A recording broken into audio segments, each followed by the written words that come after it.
You're listening to the June 18th, 2016 reading of Blossom Goodchild's channeling with the Federation of Light.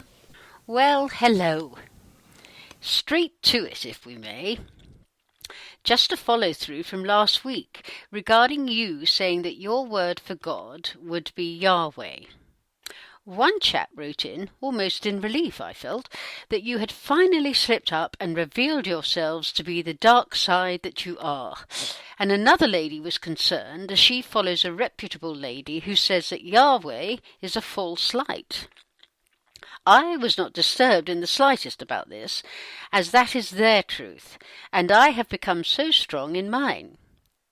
I sort of already know what you're to say, yet I feel it may clarify and strengthen the point about anyone's truth about anything.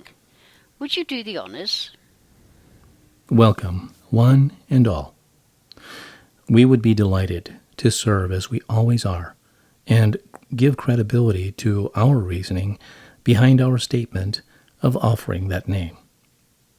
Which, by the way, as asked by another reader regarding its pronunciation, we would say that Yad-Hevadhe is the most strongly coded vibration in, through, sound, and yet any interpretation carries with it the intention behind it. We shall travel off track for a moment. Let us take the word God. When one is in deep prayer and grace, and speaking, connecting with the source, the divine, they raise the vibration of that word because of their intent, because of their love offered to God.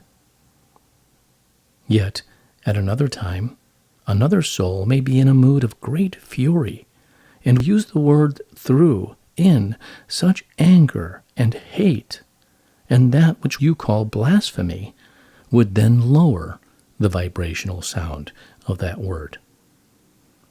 It truly is the intention behind any word that raises or lowers its original form, coding. So, to get back to those who feel, for it has to be a feeling for it to be true for them, that Yahweh is a false light or being who is from the dark side and has enslaved your planet, as just one example, all we can say to that is, we shall leave a little moment before we answer, in order to allow the reader to find the answer for themselves first, in the trusting that they have opened up to themselves in order to know this. And how interesting that at this very moment the next-door neighbour has taken out their hedge cutter to trim the hedges right next to this window. Timing. Very, very frustrating. I shall have to continue another time. Okay, continuing on now. We say that if it feels right to them, and our words do not, then do not for one moment longer continue to read our words. For if they make you doubt or become fearful, then our messages are not for you. For we do not come to cause these emotions within one's sentiment. We come to uplift and to give encouragement. Maybe it would be that one ceases to read our words for a time, yet may come back further down the line and resonate more fully. As we have said many times before, we are not here to gain points. This is not a competition as to how many on your planet we can get on board.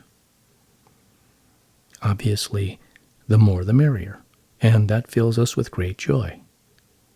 Yet, if it was to be that only 2 beings read these messages, Blossom, then that would make us happy also, for we were assisting 2 people. Yet, in the knowing that all is one, of one-minded consciousness, of in, through, as love, we would know in truth that those two souls are part of the whole, and therefore we are serving all. That is the happy thought for you to ponder on, dearest friends.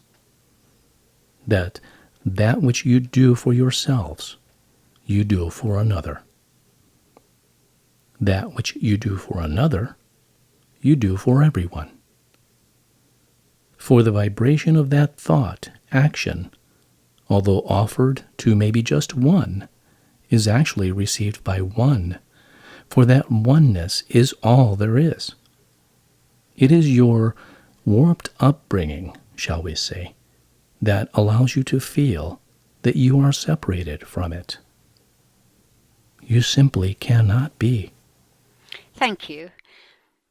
Could we just continue on the same thread regarding what sits well for one may not for another? Because I'd like you to clarify and speak about the fact that no one is wrong or right in such matters. We can indeed speak of that, although these waters can run deep. That which one chooses to acknowledge and feel as their truth, as to what sits right, or, as you say, what resonates for them, is their choice to do so. And being there upon planet Earth, you were gracefully given that freedom to choose what is right and what is wrong for you. The introduction of your worldwide interconnections through your computer systems, like many things, has its ups and downs, its good and bad points. How quick one is to love it when it is on hand for all your needs, yet how quickly, too, one scorns and wishes to throw it out the window the minute it may falter and perhaps even slow down for a short while. Heaven forbid. As much as it offers then, too, the opportunity to discover many things that take place, that are, that have been, that will be, all around your globe, it also offers the opportunity for incredulous information to be posted and absorbed by many who choose to take it on board as their truth. Yet, who is to say that? For it would be truth to the person who wrote it. Not at all. Ooh, that was quite strong. It was intended to be. We are aware in our realms that there are many upon your planet who wish to disguise the light. Their desire is to cover up, to hide anything and everything that shines the light that leads you on the pathway home. They distort truths from many very clever perspectives and are so subtle in the way they do so, in order to make that which is not necessarily truth to feel like it is. Are these people on planet, or are they influenced by those off planet? Both, in the same way that we work, Blossom. You are on it. We are off it.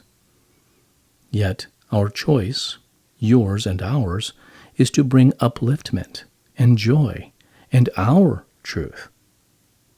This is not necessarily the agenda of some, both on and off planet. So, back to the right and wrong. Surely it is wrong to hide, distort the truth, etc. Not in their eyes, or they would not be doing it. If it didn't feel right for them, they wouldn't be doing it. Because for the soul at this given time, they are acting upon that which serves them, yet not the whole. So, for clarification's sake, is that not wrong? Indeed not. As we say, this can become very deep, and we would say perhaps unacceptable to some soul's truth at this time. Where would we begin really to explain? For to try to do so in a nutshell is an impossible task, and to try to synthesize it doesn't really make it any easier to construct through in words. I feel from you it's about on the lines of nothing matters, that everything is just an experience from, by everyone, everything. I know we have talked of the nothing matters thing before a few times, yet I accept it and understand it a little more now. We thank you. We couldn't have put it better ourselves. I got that, so I gave it a try. Ha! And succeeded. May we offer the word judgment at this point? Those who judge another's actions, movements, thoughts, have still quite a way to go on their path to their own true happiness. For it is in each one's journey of choice that leads them home, and whichever route they choose to take is the one they shall walk upon. It is not up to another to say whether or not that is the best or easiest way. For each soul is here to experience their individual soul-self journey. Yet that journey, chosen by another, affects the whole effect. Some may feel that another's choices are holding back the grand experience of walking in full-time joy and feel resentment about that. Then again, we offer the word judgment. What another chooses is up to them. It is their choice as to how they play out their role. And, in order for everything to be experienced by the whole, those who you believe to be holding you back are actually acting out a role that was agreed upon by the consciousness of all. Otherwise, it could not be happening. You see, we said these waters run deep. Oh, hold on. I'll just go get my snorkeling gear. Yet I sort of understand that. So this kind of answers why there is no right and wrong. Indeed. We have also mentioned before that souls, spirits, beings of the greatest light have and do sacrifice much in order to appear as something they are not, so that they can assist in the awakening of your planet. I know what you mean by that, yet some new readers may be confused. In that much that is presented as horrific in this illusion, hologram, is designed to stir, to stimulate the soul that lies deep within the truth of love and allow it to power up, to ignite itself back into its truth of itself. Because the outrageous demonstration of, by another, brought to the forefront that which needed to be stirred and awakened. So, an enlightened being may offer to present itself in those atrocious energies to assist those that need this kind of thing to wake them up. Yet wouldn't it be far better to awaken, stir up and power up souls through some miraculous event of truth, say, in the sky? I just couldn't resist popping that one in. That is indeed another version, and this is still, without question, on the cards. Just couldn't resist popping that one in. I love you. And we love you. Our point is that everything possible is to be experienced. That's what life is. Through all its experiments, through all its goings-on, life is one fantastic, miraculous experiment in all its forms of love. All its forms of love for... In chorus together, everyone, please. There is nothing else. Anywhere. There is not one place, not one tiny atom, not one magnificent mountain that is not constructed by, through, of, in the energy of love. I just feel you want to add a little bit more to the topic in which we began. Thanking you. Regarding what is true and untrue, and why such things are written, and whether one thinks it is right or wrong, or hiding, distorting the truth. Let us throw yet another spanner in the works, and mention that which we have been discussing also lately, regarding the fact that everything is possible. Every scenario, every thought, depending on what dimension any one aspect of one's soul is focusing on at the time. So, that is also how something can be a truth for one and not for another. Do you see? Yep. And believe it or not, it all makes sense, even though I can't make head nor tail of it. I am so delighted to be in your presence, and even more so to be the happy medium that brings forth your messages. Many thanks from the deepest place in my heart. We surely must form a mutual appreciation society. I think we already have.